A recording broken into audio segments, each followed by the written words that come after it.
Hello friends, আমি মিঠু। দেখো, আজকে তোমাদের সাথে একটি ইজি রেসিপি শেয়ার করব। খুবই কমন, তাও আমি আমার মতো করে শেয়ার করছি। আমি এখানে 5 পিস কাতলা মাছ নিয়েছি। আজকে আমি বানাবো দই কাতলা। মাছটা আমি ভালো করে ধুয়ে নুন হলুদ মাখিয়ে নিয়েছি। এবার মাছটা একটু ফ্রাই করে নেব।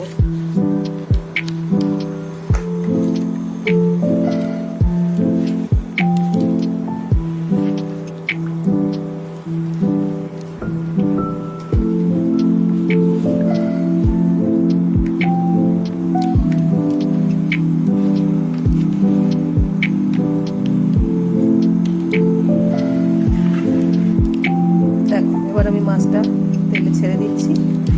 মাছটা ভাজা হয়ে যাক, তারপর আমি কি কি মশলা দিচ্ছি সেটা তোমাদের দেখাবো। দই কাতলা তোমরা সবাই মোটামুটি জানো, যে একদম জানো না সে শিখে নেবে।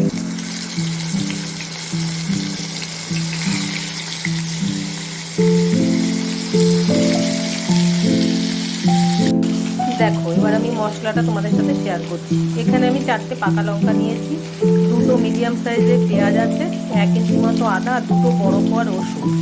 এটা দিয়েই নর্মালি তৈরি করা হয়ে যায়, কিন্তু আমি এর সাথে 1 চামচ সাদা সর্ষে দিয়েছি। এটার এখন খুব ভালো একটা পেস্ট তৈরি করব। আর আমার মাছটা এখানে ভাজা প্রায় হয়ে এসেছে, 2টো তুলে নিয়েছি আর বাকিগুলো ভেজে নিয়েছি। দেখো, মশলার পেস্টটা আমি তৈরি করবোই, তার সাথে দই কাতলার যে মেন উপকরণ টক দই, এখানে 150 গ্রাম টক দই আছে। এটাকে আমি ভালো করে ফেটিয়ে দেবো। দেখো, আমার মাছগুলো ভাজা কমপ্লিট হয়ে গেছে। এবার আমি কড়াইতে একটুখানি কালো জিরে আর অল্প গোটা গরম মশলা ফোড়ন দিচ্ছি।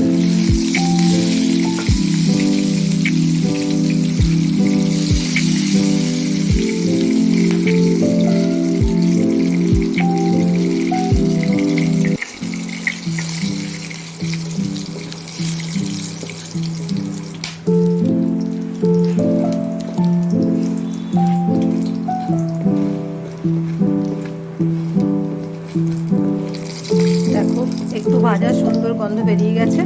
এবার আমি যে মশলাটা পেস্ট করে রেখেছি তোমাদের সাথে শেয়ার করলাম, সেই মশলাটা ঢেলে দিচ্ছি। আমি একদম কমিয়ে দিয়েছি, কারণ এটা ভালো করে কষাতে হবে। দইটাও দেওয়ার ব্যাপার থাকে তো, তাই একদম কমানো থাকবে।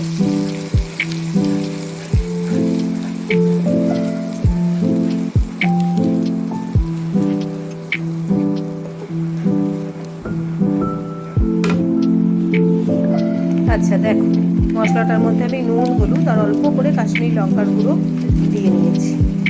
তোমাদের সাথে আরেকটা জিনিস শেয়ার করছি, দইটা ভালো করে ফেটানোর সময় একটু নুন আর একটুখানি চিনি দিয়ে নিতে হবে। আমি যেহেতু চিনি দিই না, আমি একটু বাতাসা দিয়ে নিয়েছি, তাহলে দইটা ফেটে যাওয়ার সম্ভাবনা কম থাকবে। এখন মশলাটা কষতে থাকুক, আমি ততক্ষণে দইটা ফেটিয়ে নিই। দেখো, মশলাটা থেকে তেল ছাড়তে শুরু করেছে। এইবার আমি ফেটিয়ে রাখা দইটা দিয়ে দেবো।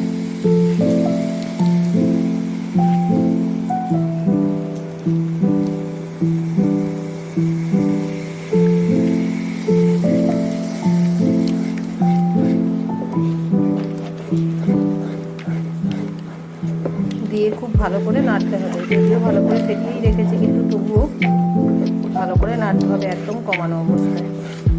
তারপর আবার তেল ছাড়তে শুরু করবে, তখন আমি গরম জল দিয়ে দেবো।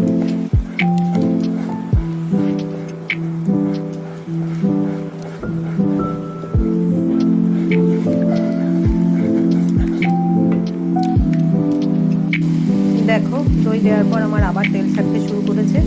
এবার আমি অল্প করে গরম জল দিয়ে দেবো। দেখো, আমার গ্রেভিটা ফুটতে শুরু করেছে। খুব বেশি জল আমি দিইনি। এবার আস্তে আস্তে মাছগুলো ছেড়ে দিই।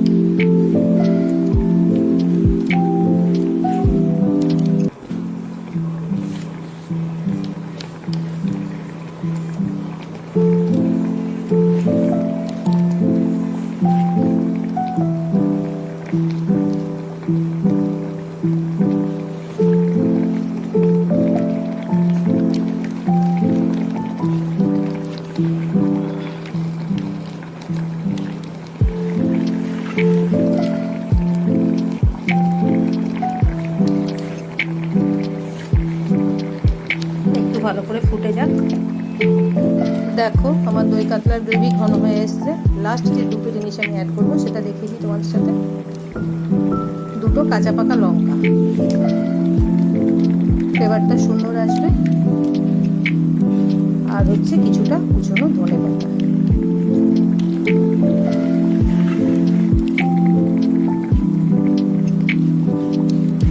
ব্যাস, আমার ইজি দই কাতলা রেসিপি একদম ডান। আমি সার্ভ করে দেখাচ্ছি।